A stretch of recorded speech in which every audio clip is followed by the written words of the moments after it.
Hi traders, welcome back to market waves. Nifty, bank Nifty, Sensex എന്നീ ഇൻഡെക്സുകളുടെ daily അനാലിസിസിലേക്ക് ഏവർക്കും സ്വാഗതം. പതിവ് പോലെ ഇന്ന് നിഫ്റ്റി എങ്ങനെ ട്രേഡ് ചെയ്യാൻ കഴിഞ്ഞു എന്ന് പരിശോധിക്കാം. ഇന്നലെ 17/2/2025 തിങ്കളാഴ്ച 22,963 എന്ന ലെവലിൽ ക്ലോസ് ചെയ്തിരുന്ന നിഫ്റ്റി ഇന്ന് ഓപ്പൺ ആയത് ഓൾമോസ്റ്റ് സെയിം പോയിന്റിൽ തന്നെയാണ്, അതായത് 22,963.65 എന്ന ലെവലിലാണ്. എന്നാൽ പെട്ടെന്ന് തന്നെ ഒരു അപ്പ് മൂവ് 22,992 എന്ന ലെവലിൽ കിട്ടിയെങ്കിൽ പോലും പെട്ടെന്ന് സെല്ലിംഗ് വരികയായിരുന്നു ചെയ്തിരുന്നത്. അപ്പോൾ അത് കൃത്യമായും അനലൈസ് ചെയ്ത് റീഡ് ചെയ്യാൻ കഴിയുന്ന ഒരാൾക്ക് ഇവിടെ തന്നെ ഓപ്പണായി അവിടെ നിന്നും ജസ്റ്റ് ഉയർന്ന് പെട്ടെന്ന് സെല്ല് വരുന്നു. ചെറിയ ടൈം ഫ്രെയിം പരിശോധിക്കുന്ന ഏതൊരാൾക്കും അവിടെ നിന്നും ഒരു പുട്ട് ഓപ്ഷൻ ബൈ ചെയ്ത് തൊട്ട് മുകളിലുള്ള റെസിസ്റ്റൻസ് ലെവൽ സ്റ്റോപ്പ് ലോസ് ആയി കൊടുക്കാൻ കഴിയുന്നതായിരുന്നു. അങ്ങനെയെങ്കിൽ പ്രതീക്ഷിക്കേണ്ട ടാർഗറ്റ് നമ്മുടെ സപ്പോർട്ട് ലെവൽ തന്നെയാണ് ആദ്യത്തേത്. ആ ലെവലിലേക്ക് വളരെ മാന്യമായ ഒരു ടാർഗറ്റും ലഭിച്ചിട്ടുണ്ടാവാം. എന്നാൽ ഇവിടെ നിന്നും ചെറിയ ടൈം ഫ്രെയിം ഇവിടെ ഒരു ഫ്ലാറ്റ് ഓപ്പണിംഗ് നൽകിയതിനു ശേഷം ചെറിയ ടൈം ഫ്രെയിമിലെ ക്യാൻ പാറ്റേണുകൾ പ്രൈസ് ആക്ഷൻ പ്രകാരം അപ്വേർഡ് ഡയറക്ഷൻ നൽകിയാലാണ് നമ്മൾ കോൾ ഓപ്ഷൻ വാങ്ങുക. അത്തരത്തിൽ ഇവിടെ ഒരു ചെറിയ അപ്വേർഡ് മൂവ്മെന്റ് കാണിക്കുമ്പോൾ ഇവിടെ നിന്നും കോൾ ഓപ്ഷൻ ബൈ ചെയ്തവരുണ്ട്. ഡേയ്സ് ലോ അതല്ലെങ്കിൽ ഈ തൊട്ട് താഴെയുള്ള സപ്പോർട്ട് ലെവൽ സ്റ്റോപ്പ് ലോസ് കൊടുക്കാം എന്ന് കരുതിയ ഏതൊരാൾക്കും ട്രേഡിൽ എൻ്റർ ആവാൻ കഴിഞ്ഞിട്ടുണ്ട്. പ്രതീക്ഷിക്കേണ്ട ടാർഗറ്റ് അതുവരെ രേഖപ്പെടുത്തിയ ഉയരമാണ്, എന്നാൽ ആ ടാർഗറ്റ് ലഭിക്കുന്നില്ല എന്ന് കണ്ട് വളരെ പെട്ടെന്ന് ഒരു ചടുലമായ നീക്കത്തിൽ കോൾ ഓപ്ഷൻ ബൈ ചെയ്തു. എന്നാൽ ഇത്തരത്തിൽ ഒരു മൂവ് വന്ന് വീണ്ടും ഒരു അപ്വേർഡ് മൂവ്മെന്റ് തരുമ്പോൾ ഡേയ്സ് ഹൈ ബ്രേക്ക് ചെയ്യുന്നില്ല എങ്കിൽ ഇവിടെ പരിശോധിച്ചാൽ ചെറിയ ടൈം ഫ്രെയിമിൽ സെല്ലിംഗ് ആണ് എന്ന് മനസ്സിലാകും. ഡേയ്സ് ഹൈ സ്റ്റോപ്പ് ലോസ് ആയി കൊടുത്തുകൊണ്ട് ഇവിടെ നിന്നും പുട്ട് ഓപ്ഷൻ വീണ്ടും ബൈ ചെയ്ത് ട്രേഡ് ചെയ്തവരുണ്ട്. ഡേയ്സ് ലോ ആണ്, അതായത് ഈ ലെവലാണ് ടാർഗറ്റായി പ്രതീക്ഷിക്കേണ്ടത്. എന്നാൽ അതിന് താഴോട്ട് മൂവ് ചെയ്താൽ തൊട്ട് താഴെയുള്ള സപ്പോർട്ട് അതും കൃത്യമായി ട്രേഡ് ചെയ്തു. വീണ്ടും പ്രൈസ് റിവേഴ്സ് കിട്ടി. നമ്മൾ രേഖപ്പെടുത്തിയിരുന്ന നമുക്കറിയാം, സാധാരണഗതിയിൽ ഒരു സപ്പോർട്ട് ബ്രേക്ക് ചെയ്ത് ഡൗണിലോട്ട് പോയാൽ പിന്നെ അത് റെസിസ്റ്റൻസ് ആയി മാറും. ആ തരത്തിലുള്ള റെസിസ്റ്റൻസിൽ വന്നു, വീണ്ടും പ്രൈസ് ഡൗൺ സൈഡിലേക്ക് പോയി. ഈ ഏരിയ വരെ കറക്റ്റ് ട്രേഡുകൾ ലഭിച്ചു. എന്നാൽ തുടർന്ന് പ്രൈസ് അപ്വേർഡ് മൂവ് ചെയ്യുന്നു, വീണ്ടും ഡിക്ലൈൻ വന്നു, പുതിയ ലോ തരുന്നില്ല, തിരിച്ചു പോകുന്നു. അപ്പോൾ വീണ്ടും എൻ്റർ ചെയ്ത് ഇവിടെ കോൾ ഓപ്ഷൻ ബൈ ചെയ്ത് ഡേയ്സ് ലോ സ്റ്റോപ്പ് ലോസ് ആയി കൊടുത്ത ഏതൊരാൾക്കും പല പ്രാവശ്യം ട്രേഡ് ചെയ്ത് പ്രോഫിറ്റുകൾ ഉണ്ടാക്കാൻ കഴിഞ്ഞു. വലിയ പ്രോഫിറ്റ് എന്നല്ല, എന്നാൽ ചെറിയ ചെറിയ പ്രോഫിറ്റുകൾ എടുത്തു പോകാൻ കഴിഞ്ഞു. എന്നാൽ ഇന്ന് നിഫ്റ്റി മൂവ് ചെയ്ത ടോട്ടൽ മൂവ്മെന്റ് നമ്മൾ നോക്കുകയാണെങ്കിൽ ആകെ തന്നിട്ടുള്ള പ്രൈസ് ലെവൽ എന്ന് പറയുന്നത് ഒരു 192 പോയിന്റിന്റെ മൂവ്മെന്റ് മാത്രമാണ്. എന്നാൽ അത് ആദ്യത്തെ ഒരു 2 മണിക്കൂർ നല്ല ട്രേഡിംഗ് ചാൻസുകളായിരുന്നു. എന്നാൽ പിന്നീട് അത്ര കണ്ട് വലിയ ഗുണകരമല്ല. എന്നാൽ അത്രയും കൃത്യമായി നിന്ന് സ്റ്റോപ്പ് ലോസുകളെ കണക്കാക്കിക്കൊണ്ട് ട്രേഡ് ചെയ്യാൻ കഴിഞ്ഞവർക്ക് ട്രേഡ് ചെയ്യാൻ കഴിഞ്ഞിട്ടുണ്ട്, അത്രയേ പറയാൻ കഴിയുള്ളൂ. അപ്പോൾ ഇന്നത്തെ ഈ മൂവ്മെന്റുകളെ അടിസ്ഥാനപ്പെടുത്തിക്കൊണ്ട് നാളത്തേക്ക് നമ്മുടെ ട്രേഡിംഗ് പ്ലാൻ എന്തായിരിക്കാം എന്ന് പരിശോധിക്കാം. 22,920 എന്ന ലെവലാണ് ആദ്യമായി ലഭിക്കാവുന്ന ഒരു സപ്പോർട്ട് എന്ന രീതിയിൽ ഞാൻ രേഖപ്പെടുത്തിയിട്ടുള്ളത്. അതിന് തൊട്ട് താഴെയായി 22,884 എന്ന ഒരു മൈനർ സപ്പോർട്ടും രേഖപ്പെടുത്തിയിരിക്കുന്നു. എന്നാൽ ആദ്യമായി ലഭിക്കാവുന്ന റെസിസ്റ്റൻസ് എന്ന രീതിയിൽ രേഖപ്പെടുത്തിയവ 23,099 എന്ന മൈനർ റെസിസ്റ്റൻസ്, അത് 23,100 ലെവൽ. ഓക്കെ, അതുപോലെ 23,182 എന്ന ലെവലാണ് പ്രധാനമായ റെസിസ്റ്റൻസ് ആയി ഞാൻ ഇന്ന് രേഖപ്പെടുത്തിയിട്ടുള്ളത്. അപ്പോൾ ഇവിടെ ഒരു ഫ്ലാറ്റ് ഓപ്പണിംഗ് നൽകിയതിനു ശേഷം ചെറിയ ടൈം ഫ്രെയിമിലെ ക്യാൻഡിൽ പാറ്റേണുകൾ പ്രൈസ് ആക്ഷൻ പ്രകാരം അപ്വേർഡ് ഡയറക്ഷൻ നൽകുന്നു എന്ന് വന്നാൽ അതുവരെ രേഖപ്പെടുത്തിയ ഡേയ്സ് ലോ അതല്ലെങ്കിൽ തൊട്ട് താഴെയുള്ള സപ്പോർട്ട് ലെവൽ സ്റ്റോപ്പ് ലോസ് ആയി കൊടുത്തുകൊണ്ട് അപ്വേർഡ് ഡയറക്ഷനിൽ ട്രേഡ് ചെയ്യാം എന്നാണ് ഞാൻ പ്രതീക്ഷിക്കുന്ന ആദ്യത്തെ ടാർഗറ്റ് ഈ ലെവലാണ് ലഭിക്കേണ്ടത്. അപ്വേർഡ് മൂവ്മെന്റ് ആണ് നമുക്ക് കിട്ടുന്നതെങ്കിൽ ലഭിക്കേണ്ട പ്രധാന ടാർഗറ്റ് ഈ ആദ്യത്തെ മൈനർ റെസിസ്റ്റൻസ് ലെവലാണ്. അതിന് മുകളിൽ ഒരു 5 മിനിറ്റ് 15 മിനിറ്റ് ക്യാൻ ക്ലോസ് ആവുകയാണെങ്കിൽ മാത്രം വീണ്ടും ഒരു ഡിക്ലൈൻ കിട്ടുമ്പോൾ അതുവരെ രേഖപ്പെടുത്തിയ ഡേയ്സ് ലോ ഡൗൺ സൈഡിലേക്ക് ബ്രേക്ക് ചെയ്യാതിരിക്കുകയും ചെറിയ ടൈം ഫ്രെയിമിലുള്ള ക്യാൻഡിൽ പാറ്റേണുകൾ പ്രൈസ് ആക്ഷൻ പ്രകാരം അപ്വേർഡ് ഡയറക്ഷൻ നൽകുകയും ചെയ്താൽ കോൾ ഓപ്ഷൻ തന്നെ വീണ്ടും ബൈ ചെയ്യാൻ കഴിയും. ഡേയ്സ് ലോ ആയിരിക്കും അപ്പോഴത്തെ സ്ട്രിക്റ്റ് ആയ സ്റ്റോപ്പ് ലോസ് ലെവൽ.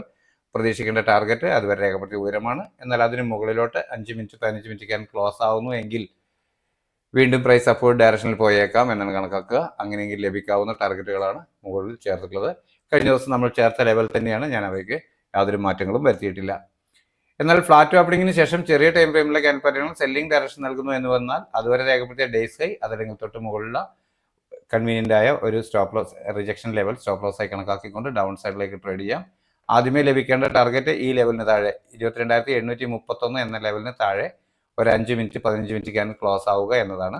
അത്തരത്തിലൊരു ക്ലോസിംഗ് ലഭിച്ച മൂവ് കിട്ടുമ്പോൾ അതുവരെ രേഖപ്പെടുത്തിയ ഡേയ്സ് അപ്പർ സൈഡിലേക്ക് ബ്രേക്ക് ചെയ്യാതിരിക്കുകയും ചെറിയ ടൈം ഫ്രെയിമിലെ ക്യാൻഡിൽ പാറ്റേണുകൾ സെല്ലിംഗ് ഡയറക്ഷൻ നൽകുകയും ചെയ്താൽ വീണ്ടും പുട്ട് ഓപ്ഷൻ തന്നെ ബൈ ചെയ്യാൻ കഴിയും.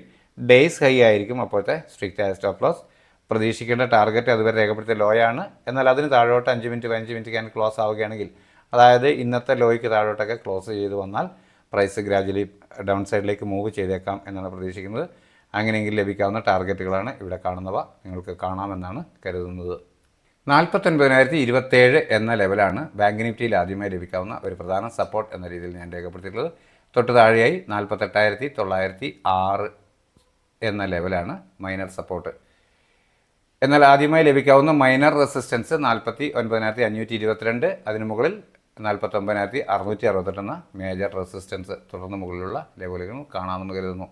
ഇവിടെ ഒരു ഫ്ലാറ്റ് ഓപ്പണിംഗ് നൽകിയതിനു ശേഷം ചെറിയ ടൈം ഫ്രെയിമിലെ ക്യാൻഡിൽ പാറ്റേണുകൾ പ്രൈസ് ആക്ഷൻ പ്രകാരം അപ്വേർഡ് ഡയറക്ഷൻ നൽകിയാൽ അതുവരെ രേഖപ്പെടുത്തിയ ഡേയ്സിലോ അതല്ലെങ്കിൽ തൊട്ട് താഴെയുള്ള സപ്പോർട്ട് ലെവൽ സ്റ്റോപ്പ് ലോസ് ആയി കണക്കാക്കി അപ്വേർഡ് ഡയറക്ഷൻ ട്രേഡ് ചെയ്യും. പ്രതീക്ഷിക്കേണ്ട ആദ്യത്തെ ടാർഗറ്റ് അതുവരെ ഈ ലെവലിന് മുകളിൽ ആദ്യമായി ലഭിക്കാവുന്ന മൈനർ റെസിസ്റ്റൻസിന് മുകളിൽ ഒരു 5 മിനിറ്റ് 15 മിനിറ്റ് ക്യാൻഡിൽ ക്ലോസ് ആവുക എന്നതാണ്. അത്തരത്തിലൊരു ക്ലോസിംഗ് ലഭിച്ചാൽ വീണ്ടും ഒരു ഡിക്ലൈൻ കിട്ടുമ്പോൾ അതുവരെ രേഖപ്പെടുത്തിയ ഡേയ്സിലോ ഡൗൺ സൈഡിലേക്ക് ബ്രേക്ക് ചെയ്യാതിരിക്കുകയും ചെറിയ ടൈം ഫ്രെയിമിലെ ക്യാൻഡിൽ പാറ്റേണുകൾ പ്രൈസ് ആക്ഷൻ പ്രകാരം അപ്വേർഡ് ഡയറക്ഷൻ നൽകുകയും ചെയ്താൽ വീണ്ടും കോൾ ഓപ്ഷൻ ബൈ ചെയ്യാൻ കഴിയും. ഡേയ്സ് ലോ ആയിരിക്കും അപ്പോഴത്തെ സ്ട്രിക്റ്റ് ആയ സ്റ്റോപ്പ് ലോസ് ലെവൽ. പ്രതീക്ഷിക്കേണ്ട ടാർഗറ്റ് അതുവരെ രേഖപ്പെടുത്തിയ ഉയരമാണ്. എന്നാൽ അതിന് മുകളിലോട്ട് 5 മിനിറ്റ് 15 മിനിറ്റ് ക്യാൻഡിൽ ക്ലോസ് ആവുകയും തുടർന്ന് മുകളിൽ രേഖപ്പെടുത്തിയ ലെവലുകൾ ടാർഗറ്റായി മാറിയേക്കാം എന്നാണ് കണക്കാക്കുന്നത്. എന്നാൽ ഫ്ലാറ്റ് ഓപ്പണിങ്ങിന് ശേഷം ചെറിയ ടൈം ഫ്രെയിമിലെ ക്യാൻഡിൽ പാറ്റേണുകൾ സെല്ലിംഗ് ഡയറക്ഷൻ നൽകുന്നു എന്ന് ഫീൽ ചെയ്താൽ അതുവരെ രേഖപ്പെടുത്തിയ ഡേയ്സ് ഹൈ അതല്ലെങ്കിൽ തൊട്ട് മുകളിലുള്ള റെസിസ്റ്റൻസ് ലെവൽ സ്റ്റോപ്പ് ലോസ് ആയി കണക്കാക്കി ഡൗൺ സൈഡിലേക്ക് ട്രേഡ് ചെയ്യാൻ കഴിയും. പ്രതീക്ഷിക്കുന്ന ആദ്യത്തെ ടാർഗറ്റ് ഇന്നത്തെ ലോയ്ക്ക് താഴെ ഒരു 5 മിനിറ്റ് 15 മിനിറ്റ് ക്യാൻഡിൽ ക്ലോസ് ആവുക എന്നത് തന്നെയാണ്. ആ തരത്തിൽ ഒരു ക്ലോസിംഗ് ലഭിച്ചാൽ മാത്രം വീണ്ടും ഒരു അപ്പ് മൂവ് കിട്ടുമ്പോൾ അതുവരെ രേഖപ്പെടുത്തിയ ഡേയ്സ് ഹൈ അപ്പർ സൈഡിലേക്ക് ബ്രേക്ക് ചെയ്യാതിരിക്കുകയും ചെറിയ ടൈം ഫ്രെയിമിലുള്ള ക്യാൻഡിൽ പാറ്റേണുകൾ സെല്ലിംഗ് ഡയറക്ഷൻ നൽകുകയും ചെയ്താൽ വീണ്ടും പുട്ട് ഓപ്ഷൻ തന്നെ ബൈ ചെയ്യും. ഡേയ്സ് ഹൈ ആയിരിക്കും അപ്പോഴത്തെ സ്ട്രിക്റ്റ് ആയ സ്റ്റോപ്പ് ലോസ് ലെവൽ. എന്നാൽ പ്രതീക്ഷിക്കുന്ന ടാർഗറ്റ് അതുവരെ രേഖപ്പെടുത്തിയ ലോ ആണ്. എന്നാൽ അതിന് താഴോട്ട് പ്രൈസ് മൂവ് ചെയ്യുകയാണെങ്കിൽ തുടർന്ന് ഈ ലെവലുകൾ ടാർഗറ്റുകളായി ലഭിച്ചേക്കാം എന്നതാണ് പ്രതീക്ഷ. പ്രധാന സപ്പോർട്ടായി 48,139 എന്ന ലെവലാണ് ഞാൻ രേഖപ്പെടുത്തിയിട്ടുള്ളത്.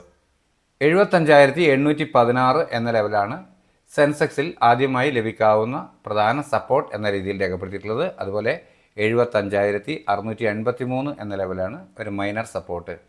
എന്നാൽ പ്രധാന റെസിസ്റ്റൻസായി 76,615 എന്ന ലെവൽ രേഖപ്പെടുത്തിയിരിക്കുന്നു. 76,405 മൈനർ റെസിസ്റ്റൻസ് ലെവലും. ഇവിടെ ഒരു ഫ്ലാറ്റ് ഓപ്പണിംഗ് നൽകിയതിനു ശേഷം ചെറിയ ടൈം ഫ്രെയിമിലെ ക്യാൻഡിൽ പാറ്റേണുകളിൽ പ്രൈസ് ആക്ഷൻ പ്രകാരം അപ്വേർഡ് ഡയറക്ഷൻ നൽകുന്നു എന്ന് ഫീൽ ചെയ്താൽ അതുവരെ രേഖപ്പെടുത്തിയ ഡേയ്സിലോ അതല്ലെങ്കിൽ തൊട്ട് താഴെയുള്ള സപ്പോർട്ട് ലെവൽ സ്റ്റോപ്പ് ലോസ് ആയി കണക്കാക്കും. അപ്വേർഡ് ഡയറക്ഷൻ ട്രേഡ് ചെയ്യും. കോൾ ഓപ്ഷൻ ഹോൾഡ് ചെയ്ത് ഈ ലെവൽ, അതായത് മൈനർ റെസിസ്റ്റൻസിന് മുകളിൽ ഒരു 5 മിനിറ്റ് 15 മിനിറ്റ് ക്യാൻഡിൽ ക്ലോസ് ആവുക എന്നതാണ് ആദ്യത്തെ ടാർഗറ്റ്. അത്തരത്തിലൊരു ക്ലോസിംഗ് ലഭിച്ചാൽ വീണ്ടും ഒരു ഡിക്ലൈൻ കിട്ടുമ്പോൾ അതുവരെ രേഖപ്പെടുത്തിയ ഡേയ്സിലോ ഡൗൺ സൈഡിലേക്ക് ബ്രേക്ക് ചെയ്യാതിരിക്കുകയും ചെറിയ ടൈം ഫ്രെയിമിലുള്ള ക്യാൻഡിൽ പാറ്റേണുകൾ പ്രൈസ് ആക്ഷൻ പ്രകാരം വീണ്ടും അപ്വേർഡ് ഡയറക്ഷൻ നൽകുകയും ചെയ്താൽ കോൾ ഓപ്ഷൻ തന്നെ ബൈ ചെയ്യും. ഡേയ്സ് ലോ ആയിരിക്കും അപ്പോഴത്തെ സ്ട്രിക്റ്റ് ആയ സ്റ്റോപ്പ് ലോസ്.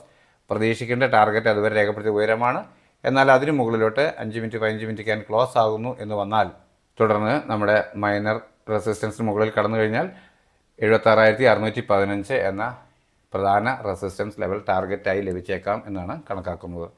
എന്നാൽ ഫ്ലാറ്റ് ഓപ്പണിങ്ങിന് ശേഷം ചെറിയ ടൈം ഫ്രെയിമിലെ ക്യാൻഡിൽ പാറ്റേണുകൾ സെല്ലിംഗ് ഡയറക്ഷൻ നൽകുന്നു എന്ന് വന്നാൽ അതുവരെ രേഖപ്പെടുത്തിയ ഡേയ്സ് ഹൈ അതല്ലെങ്കിൽ തൊട്ട് മുകളിലുള്ള റെസിസ്റ്റൻസ് ലെവൽ ഏതോ അത് സ്റ്റോപ്പ് ലോസ് ആയി കണക്കാക്കി ഡൗൺ സൈഡിലേക്ക് ട്രേഡ് ചെയ്യാം. ആദ്യമേ ലഭിക്കേണ്ട ടാർഗറ്റ് തീർച്ചയായും ഇന്നത്തെ ലോയ്ക്ക് താഴെ ഒരു 5 മിനിറ്റ് 15 മിനിറ്റ് ക്യാൻഡിൽ ക്ലോസ് ആവുക എന്നത് തന്നെയാണ്. ആ തരത്തിൽ ഒരു ക്ലോസിംഗ് ലഭിച്ചാൽ വീണ്ടും ഒരു അപ്പ് മൂവ് കിട്ടുമ്പോൾ അതുവരെ രേഖപ്പെടുത്തിയ ഡേയ്സ് ഹൈ അപ്പർ സൈഡിലേക്ക് ബ്രേക്ക് ചെയ്യാതിരിക്കുകയും ചെറിയ ടൈം ഫ്രെയിമിലെ ക്യാൻഡിൽ പാറ്റേണുകൾ വീണ്ടും സെല്ലിംഗ് ഡയറക്ഷൻ നൽകുകയും ചെയ്താൽ പുട്ട് ഓപ്ഷൻ തന്നെ ബൈ ചെയ്യാൻ കഴിയും. ഡേയ്സ് ഹൈ ആയിരിക്കും അപ്പോഴത്തെ സ്ട്രിക്റ്റ് ആയ സ്റ്റോപ്പ് ലോസ് ലെവൽ. പ്രതീക്ഷിക്കേണ്ട ടാർഗറ്റ് അതുവരെ രേഖപ്പെടുത്തിയ ലോ ആണ്. എന്നാൽ അതിന് താഴോട്ട് 5 മിനിറ്റ് 15 മിനിറ്റ് ക്യാൻഡിൽ ക്ലോസ് ആവുന്നു എന്ന് വന്നാൽ വീണ്ടും പ്രൈസ് വീക്ക് ആയേക്കാം. അങ്ങനെയെങ്കിൽ തൊട്ട് താഴെ രേഖപ്പെടുത്തിയ സപ്പോർട്ട് ലെവലുകൾ ടാർഗറ്റുകളായി ലഭിച്ചേക്കാം എന്നാണ് പ്രതീക്ഷിക്കുന്നത്. പ്രധാന സപ്പോർട്ടായി ഞാൻ രേഖപ്പെടുത്തിയിട്ടുള്ളത് 74,748 എന്ന ലെവലാണ്. അപ്പോൾ ഇത്രയുമാണ് നമ്മളുടെ 3 ഇൻഡെക്സുകളുടെയും ട്രേഡിംഗ് പ്ലാൻ. ഇത് ഞാൻ പൂർണ്ണമായും എൻ്റെ ട്രേഡിംഗ് ആവശ്യത്തിലേക്ക് തയ്യാറാക്കുന്ന ട്രേഡിംഗ് പ്ലാൻ മാത്രമാണ്. പഠനാർത്ഥമാണ് ഇത് അപ്ലോഡ് ചെയ്യുന്നത്. ഞാൻ യാതൊരു വിധത്തിലും ഇതാരെയും പ്രയോജനപ്പെടുത്താൻ നിർബന്ധിക്കുകയോ പ്രേരിപ്പിക്കുകയോ ചെയ്യുന്നില്ല. ഗുണകരമാണെന്ന് കരുതിയാൽ നിങ്ങൾക്ക് ഉപയോഗിക്കാം. റിസ്ക് പൂർണ്ണമായും നിങ്ങളുടേതാണ്. എൻ്റെ ഒരു സജഷനൊന്നുമല്ല ഇത്. എന്നാൽ ഗുണകരമാണ് നമ്മളുടെ ചാനൽ ലെവലുകൾ എന്ന് തോന്നിക്കഴിഞ്ഞാൽ നിങ്ങൾ നമ്മുടെ ചാനലിനെ ലൈക്ക് ആൻഡ് കമൻറ്റുകൾ രേഖപ്പെടുത്തി സപ്പോർട്ട് ചെയ്യുക. നിങ്ങളുടെ സുഹൃത്തുക്കളായ ട്രേഡേഴ്സിന് ചാനൽ ഷെയർ ചെയ്ത് കൊടുക്കാനും പ്രത്യേകം ശ്രദ്ധിക്കുക. അപ്പോൾ നാളെയും നല്ല ട്രേഡിംഗ് അവസരങ്ങൾ നൽകുന്ന മൂവ്മെൻറ്റ് എല്ലാ ഇൻഡെക്സുകളിലും ഉണ്ടാവട്ടെ. എല്ലാവർക്കും നല്ല രീതിയിൽ ട്രേഡ് ചെയ്യാൻ സാധ്യമാകട്ടെ എന്ന് ആശംസിച്ചുകൊണ്ട് തൽക്കാലം നിർത്തുന്നു. താങ്ക്